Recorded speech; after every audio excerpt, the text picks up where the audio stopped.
Two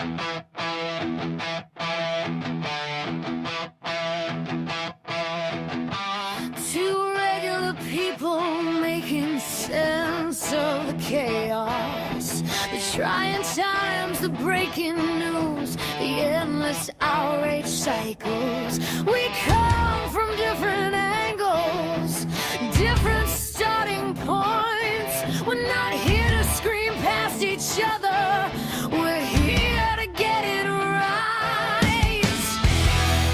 Just honest conversation and unapologetic takes. This is political dissonance.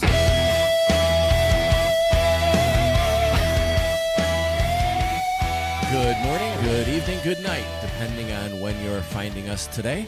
My name is Everett Thiemer. Alongside me is Kim Gandy, and this is Political Dissonance.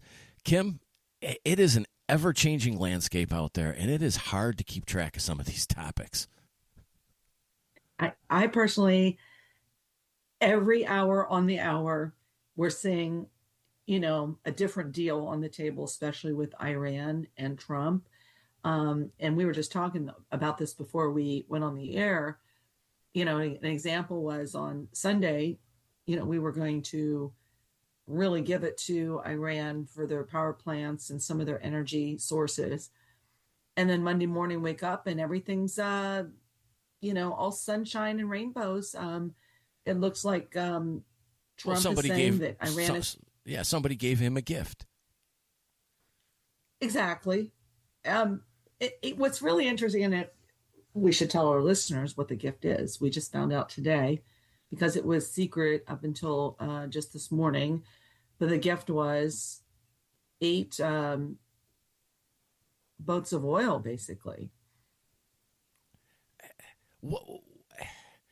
So, allegedly, supposedly, has there been any confirmation of that?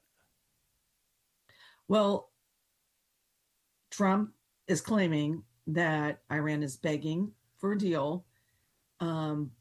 But unfortunately, Iran is denying any negotiations and rejects basically the reported U.S. 15 points ceasefire proposal.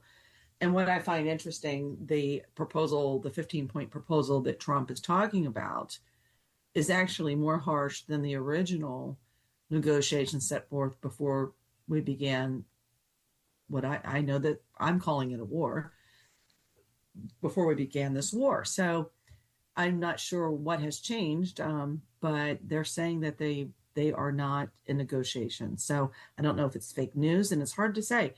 They're saying, and I'll say this and I'll let you jump in, that they are not naming the new leader because they're afraid he's going to get killed.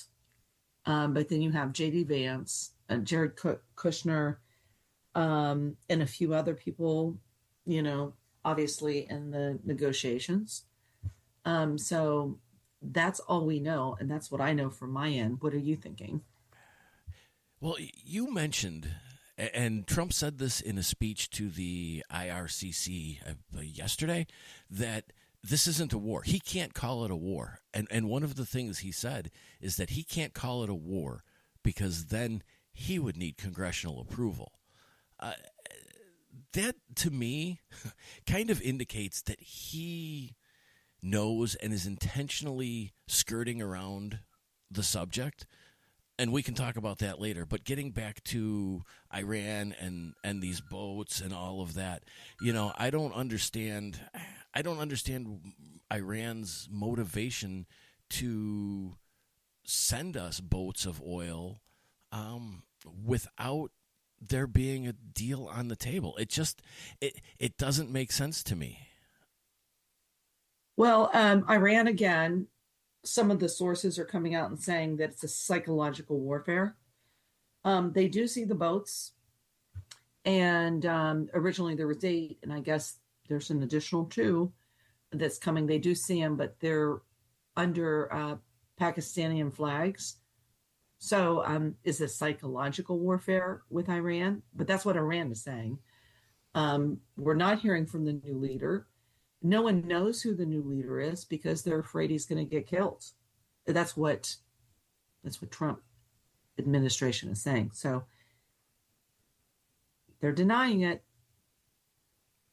I guess we're going to have to wait and see. I'm sure that will change. And it could be, you know, I would say that this also could be a delay to get some of our ships over there and get things positioned.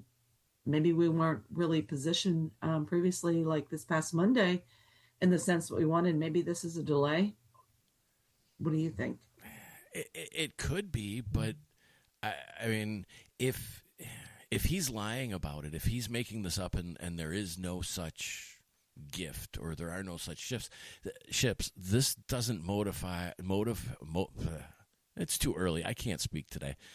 This doesn't motivate Iran to do anything, to quit doing missile attacks, drone attacks. I mean, it just gives them more leverage to troll Trump like they have been. I mean, if he's out there lying about this.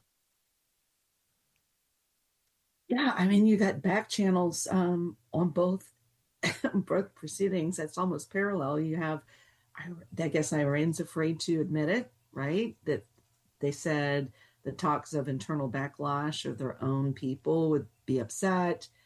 And then U.S. say that the talks are underway, and Iran said none of it's happening. Who knows? Every day it's different. The thing is, if the talks are ongoing, it is not in Iran's interest to deny the talks. It being in negotiations doesn't make them look weaker or anything like that, but it can come around and bite them again if they're out there lying. I mean, somebody in this situation is not telling a completely accurate story. Yeah, so I mean, even right now, no one knows who's in charge. I guess the Pakistanis are the ones that are reviewing all of the negotiations, and that's why they're using the Pakistani flag, I guess, for the oil ships that was gifted to the United States. But right now, we just don't know. I think it's going to be interesting. Yeah, this is so hard to. You could literally spend 24 hours a day just watching the news and doing research. I mean, things change moment by moment, and everything is so conflicting. There's so many different stories, and then you have Trump in the middle of it. I mean, he's happy now because, well, he got his gift, and then the IRCC gave him a prize. And, everybody's just creating these prizes to give Trump. He's the first recipient. Did you hear about this, of the America First prize?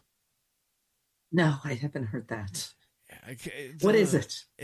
The one of the Republican groups, IRCC, they created the America First prize, and the inaugural recipient is Trump. He was given it yesterday, and it's to celebrate the great accomplishments that America has taken on in the last year, and it's going to be an annual prize, and it's a big nothing. It's just more proof that Trump likes shiny things.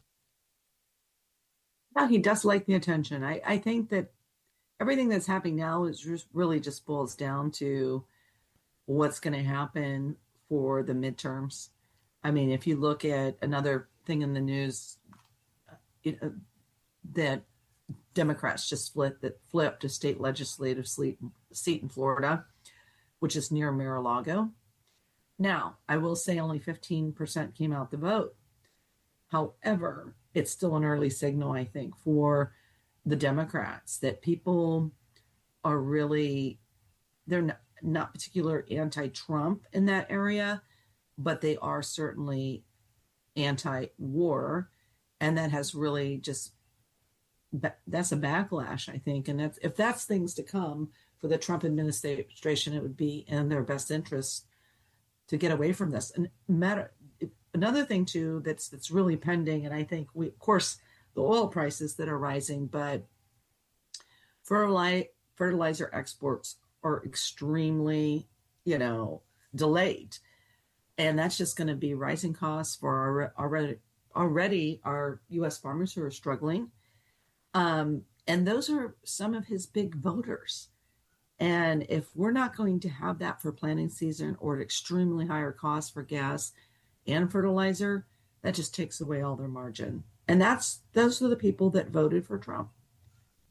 Yeah, and as we move farther and farther into spring here, planting season is right around the corner, and in an economy of on demand, when there is a delay, you often lose that window to put that on. I mean, we're at the point right now where just the amount that's been delayed so far, it's going to affect the prices. Even if everything were settled tomorrow, it's still going to affect the prices. And that's going to, trickle down to the consumer when they go to buy their broccoli or lettuce or whatever they buy. And, it, I keep going back to something Trump said, I believe it was yesterday, where he talked about he was frankly surprised that things weren't worse. He expected gas prices to be higher and the economy, the market to be a little bit more volatile. When you're trying to sell a war, that is not, I'm sorry, and as he put it, incursion, that is not something you tell your constituents or, the people who ultimately can put you in power 6 months before an election. Well, I think gas is just one of them. But, when you look at, some of the X and a few other places where you're talking about where people are walking out of the grocery store and just to make hamburgers at home, it's over $50 to get, hamburger, to get buns, to get charcoal and some oil and some French fries. It's like $55. Yeah. And not just the gas, but you've got, gas to get the product to the stores and then hyperinflation, whatever. It's cheaper, literally, to eat out these days than it is to actually cook a good meal from home. Yet there's Trump just talking about how great the economy is. I've never seen, I voted for Trump because I like his policies and I like the stock market and I want to stop the immigration. But one thing that I've been disappointed in is the cost of living. We have not seen a decrease. That they say there's a decrease. There is not a decrease. Maybe for a short moment for gas, but the food prices, it's absolutely insanity. You cannot go to the store without walking out with $120 every time. Oh, easily. And, you're right that, some of the stuff, there are some factors here and there. There are places and times where gas has been lower. But when you look at some of the statements Trump has said, and I'll ask you as a Trump supporter, I'm more middle of the road. I think there are good people and good policies on both sides. And that's something we'll probably discuss in a future show about the divisional, the divisive nature that is now politics. But when you look at some of the things that Trump says and you look at the real world, how do you rationalize somebody going up there and saying, oh, prices have never been lower, this or that, when in reality, it's completely different. I mean, how do you look at somebody like that and go, oh yeah, he's a good leader? Well, I think, from the food standpoint, I know that's not realistic. I'm not, and I think I mentioned that. That's one thing I'm disappointed in. But one thing I haven't been disappointed in is the stock market, right? we're seeing high dividends, and those are the things for, especially for somebody like myself who's, on the verge of retiring in about 10 years. That's a very important prospect for us. And um, under his reign, we've had a good stock market. He knows how to work the markets. And so, although everything not being perfect, right, I do disagree with him on the food issues. We definitely have some hyperinflation from the grocery stores. And I don't even know if a lot of it is because of the rising costs. I think it's just because some of the grocery stores think they can keep those prices. And I think that's a problem. Somebody needs to address it or find out what the real issue is. Well, it's always that issue of prices go up fast and down slow. And there's no reason if you're a business and somebody will pay you $3 for your widget, there's no reason to lower it to $2.75 if you can keep selling it at $3. Go ahead. And I would like to ask you from like the middle of a road, since you gave me that question, as one of the things I was going to ask you. I mean, some of the high rising costs that we have, especially within our medical community, let's put aside pharma, okay, and just look at hospitals. And we pay for, some of our immigrants that come here. They can't have health insurance. We end up paying for everything, and that in turn does raise costs for Americans, and that's a known fact. I mean, it just cannot be disputed. It's a fact, and I don't mean to interrupt you, but I do. It is a fact that immigrants can cost us and raise prices in healthcare, but it's not because they're on public aid. It's because they use the emergency room system as their health care, because hospitals cannot turn somebody away if they're in an emergency or they have a serious illness or something like that. So they go there, and obviously an emergency room visit is significantly more expensive than going to see your doctor, and they use that as their doctor. If it's the flu, if it's whatever it is, their primary entry point into getting health care is the emergency room.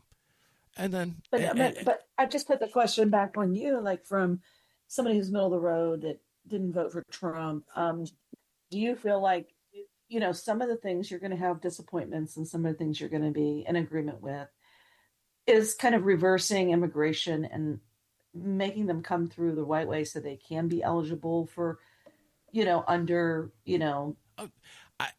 legal immigration to have these things. Otherwise, I guess my question is, do you feel like that's a positive? I am almost 100% in support of the deportation of illegal immigrants. And give me a couple seconds to explain a couple of things. The left always talks about these people need their due process. You can't just pick them up and send them away, send them home.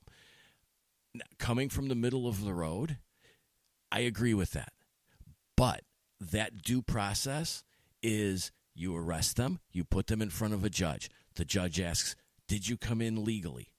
If they did not come in legally, then they should be put on a plane and sent back to their home country. I was never in favor of the CCOT and treating them like terrorists and sending them, to South America or things like that. But if they are here illegally, then they should get their due process. They should get to stand in front of a judge. Some of them may have extenuating factors. The thing with that is so many of these people now use the term they're seeking asylum.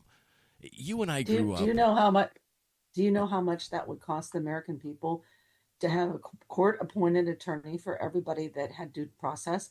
And my question to you is, I mean, these people are sitting in jail. We're feeding them. We're getting court-appointed attorneys. Then they're going to be sitting there for months and months, which is more money. And due process is for Americans. It's not for people who walk across illegally. But there can be mistakes. And I think that and we've seen it where citizens were getting the deportation letters, people who have never left the country. I mean, ultimately, I would think that with strengthening the borders, you have to give these people due process. What you can't do, I mean, it costs too to have them sitting in jails, or contracting with South American countries to house them. Well, wait, they did build, something here in Florida, which took a lot of heat to give them. And by the way, it was a nice facility. They were getting fed, and it was air conditioning, and it was a place where people that had extenuating circumstances could have due process. But the problem is the left and the Democrats went Looney Tune. So I don't know if they wanted to have it both ways. I think it was just an alternative solution. I agree with you on that. I mean, the idea of these people, going from illegal immigrants to seeking asylum, like I started to say, you and I grew up in the 70s and 80s when there was the height of the Cold War and, all of these political dramas playing out in the world where, we would apparently survive a nuclear attack by going in the hallway and putting a book on our head, and back then there were people who would come to America and seek asylum. The idea was, if you're under threat of death or persecution by your government because you've spoken out, if you are a political dissident of that country and against the regime, that was asylum. Now they're trying to paint asylum as anything somebody wants. I'm sorry, listen, wait, just let me finish this point. It's like 5 more words, 10 more, 100 more words. The illegal aliens that come over now, they're seeking asylum, or they claim asylum because they might be under threat of a gang. They did something to a gang in Mexico or Guatemala, and now that gang wants to kill them. Well, that's something that they should handle with their government. They shouldn't be able to come over here and say they're in trouble with this gang in their home country and now they need asylum. To me, that does not qualify as a reason to seek asylum. I agree.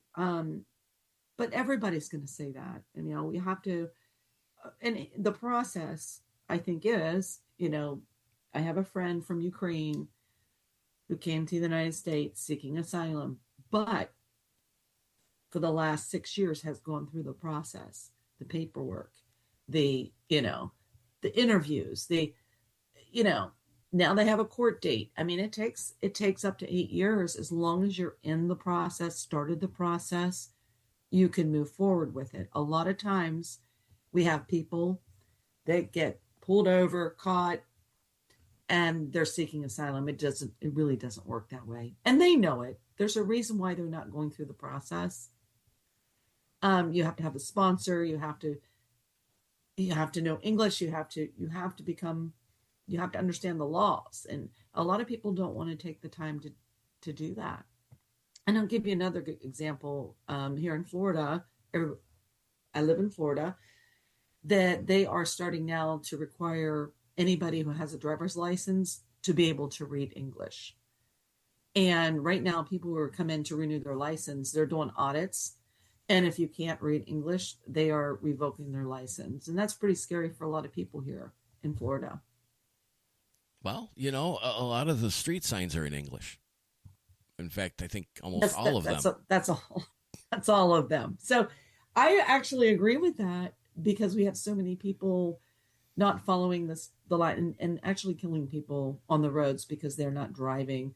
And then they get into an accident. And here in Florida, they're giving out insurance cards, and they're in Spanish. They're not even in English. So the people who are in an accident trying to trade information can't even get their information.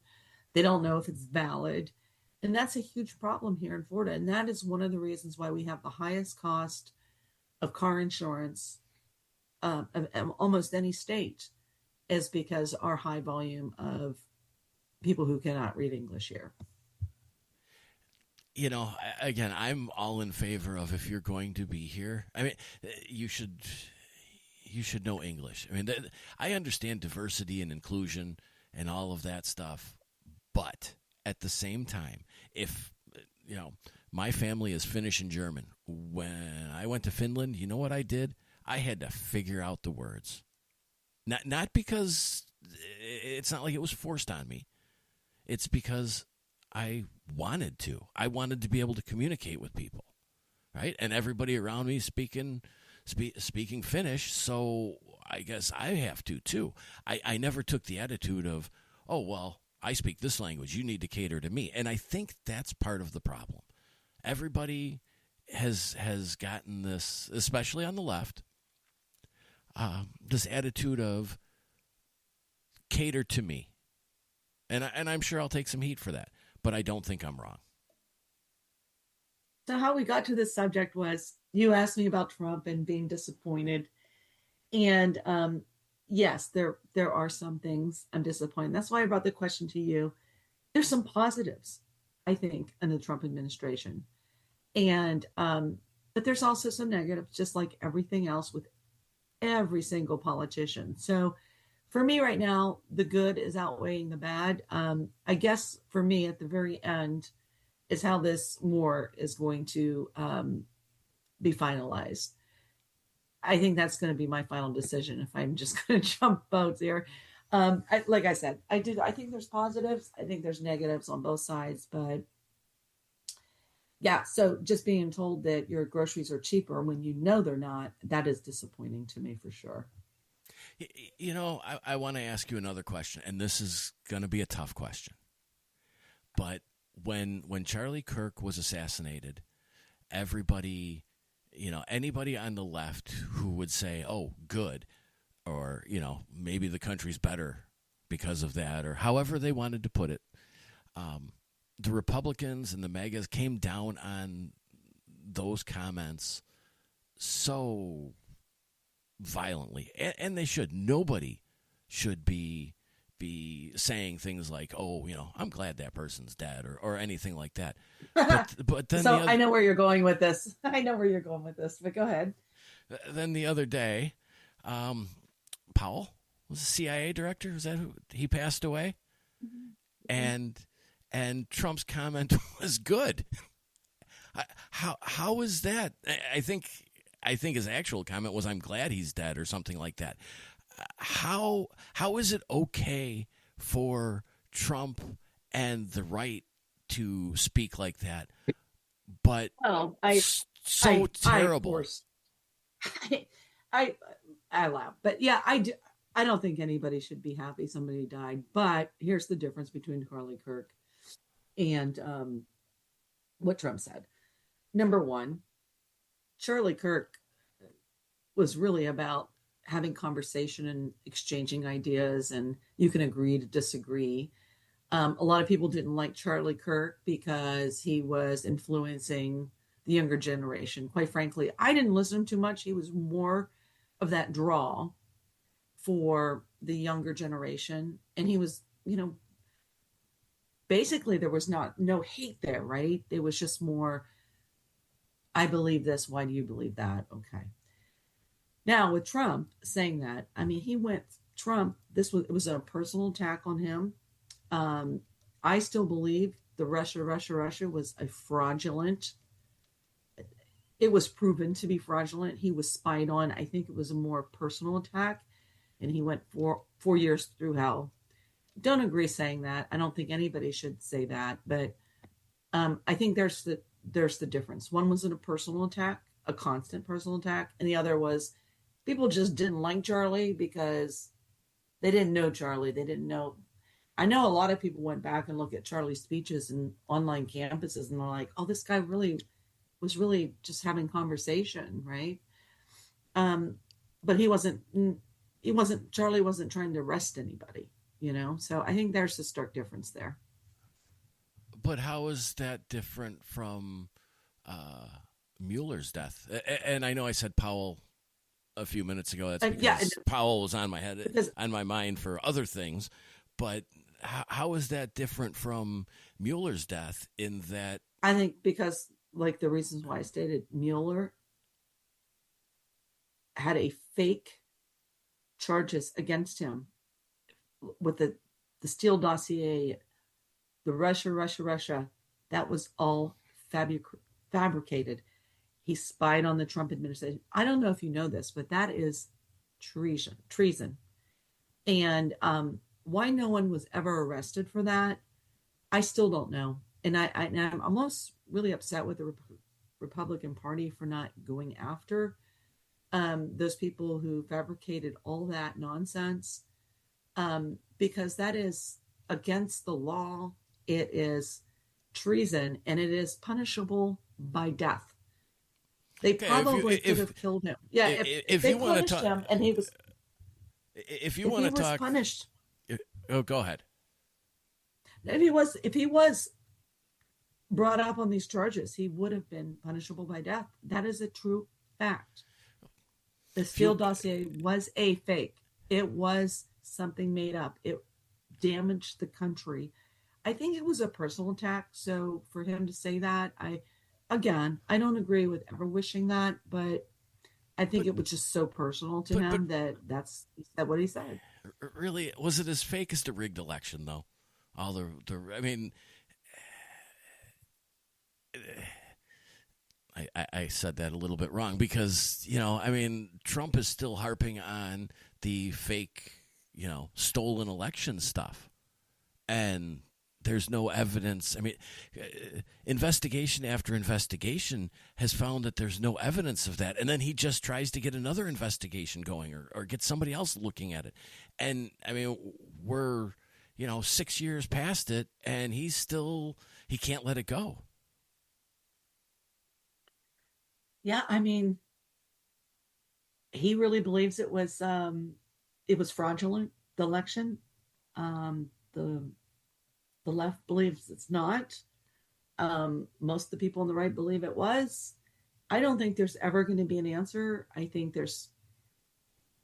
no one's ever going to know. But I don't think I think bringing that up is not treason. I think it's bringing up like there's something wrong here, right?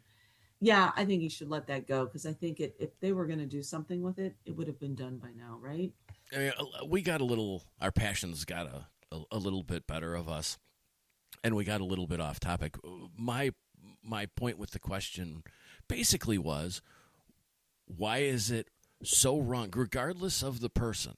Why are the standards for the left that they can't say anything bad about, any Republican or any person who dies that the Republicans revere, but then Trump can go up there and just say, whether it's personal or not, it's a very undignified thing to say.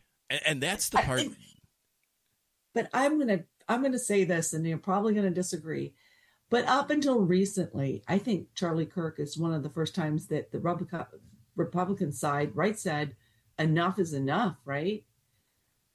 Prior to that, online, anytime that somebody from the right would say something, they would be banned.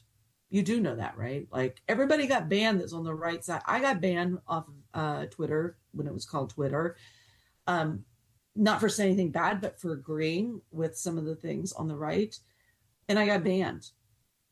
So up until recently, the right has experienced, or the Republicans or people or MAGA, whatever you want to call it, experienced true the same thing.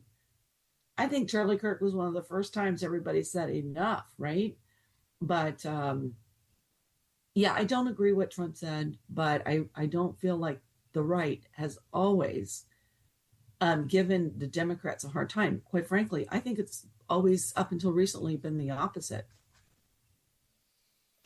And that's why I try not to say anything anywhere on social media, because that can change in a heartbeat. not to bring this up, but I was never really involved in this, but you had that the QAnons, right? Anybody who mentioned it on social media was completely banned. Even if you shared something, they would ban you for saying that. I mean, or anything. This was going on for years.